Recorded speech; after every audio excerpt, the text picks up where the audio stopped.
Hi, good morning. My name is Rayappa. When we talk about axial age, axial age is a term invented by American writer Carl Jasper to explain the greatest event happened some 700, 800 BC, that is before Christ, the birth of almost all religions and philosophies. Between 800 BC to 100 AD, I think the major religions have evolved in that time frame.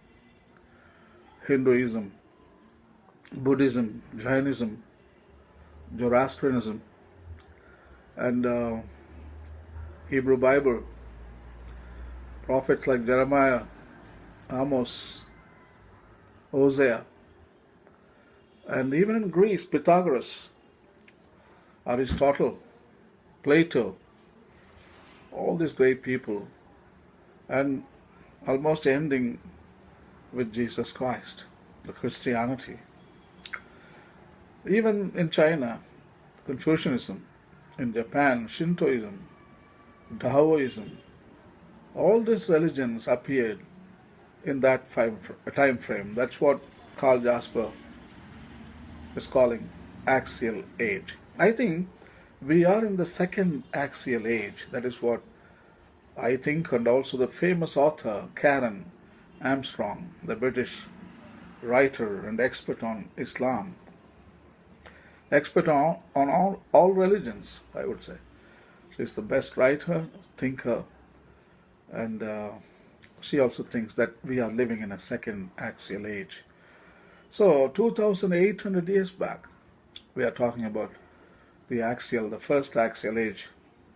You see, all those philosophies, theologies, and religions, and they were answering or they were promoting a style or a way of life for the people, those who were living at that time. So, we have come now after 2,800 years, and our context is little different than the 800 years before Christ context. So, the religions and philosophies explain their lifestyle, and probably they want to show their way out of their misery, sufferings, and probably in that context, in that time period, they were giving hope to those people. It's a different set of time. But unfortunately, we are still following the same uh, teachings, even though our time is entirely different. Our situation is different. Our time frame is different. Our hopes are different. Our suffering is different. Our way of life and standard of life is entirely different. And we need to question, can those religions which started in Axial Age can help us today to solve problems? Especially we are facing with hundreds of problems like climate change, global warming, extinction of species, issue of water, economic collapse, even religious collapse. So today, our problems of production, distribution, markets, consumption, overpopulation, standard of life, economy, high growth economy. So all those things, can those religions which people started, our ancestors started some 2,800 years back, can they mean anything to the modern day society? So I think I'm not going to give a direct answer for that, but I let Karen Armstrong uh, answer for that question. And she calls this time a second axial age. Let me read the quote for you. All over the world, people are struggling with these new conditions and have been forced to reassess their religious traditions, which were designed for a very different type of society. They are finding that the old forms of faith no longer work for them. They cannot provide the enlightenment and consolation that human beings seem to need. As a result, men and women are trying to find new ways of being religious.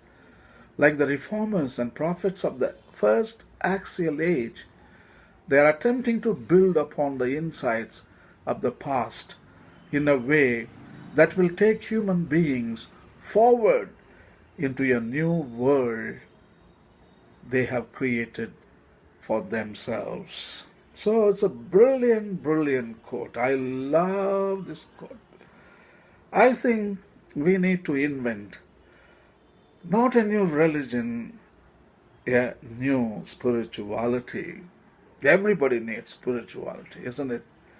And I think for the past 2,800 years, people have a great misunderstanding of who God is, and even our philosophy of life based on greed, self interest, anthropocentrism. So, all these religions, they promoted these kind of fantasies, some fictions. And for the past 2,800 years, we have been creating too many problems. We get into trouble all the time, and human beings can't stay out of trouble. I think the scriptures, the holy traditions, they have been talking to us, but the human beings are not in a position to understand them. What do they really mean?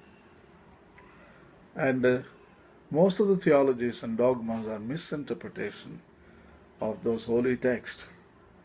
Those holy books, they don't lie. They are not. They are not at all teaching them this kind of interpretations, but only the humans, the theologians, philosophers. So they taught us wrong. I think we need to go for the fresh analysis and fresh reading and revision of this text, and probably give a new meaning. And those anthropocentric days are over. I think we need to go for another, probably creation-centered approach, where every life has value of its own, and human species have to learn that they are also one of the organisms on this planet Earth, and they have to play a role which promotes common good of the universe. So I think let us go for a new interpretation, because our problems are entirely different. So let us create a new theology, a new vision of our modern age, which can enlighten the present generations. And have a nice day, and thank you.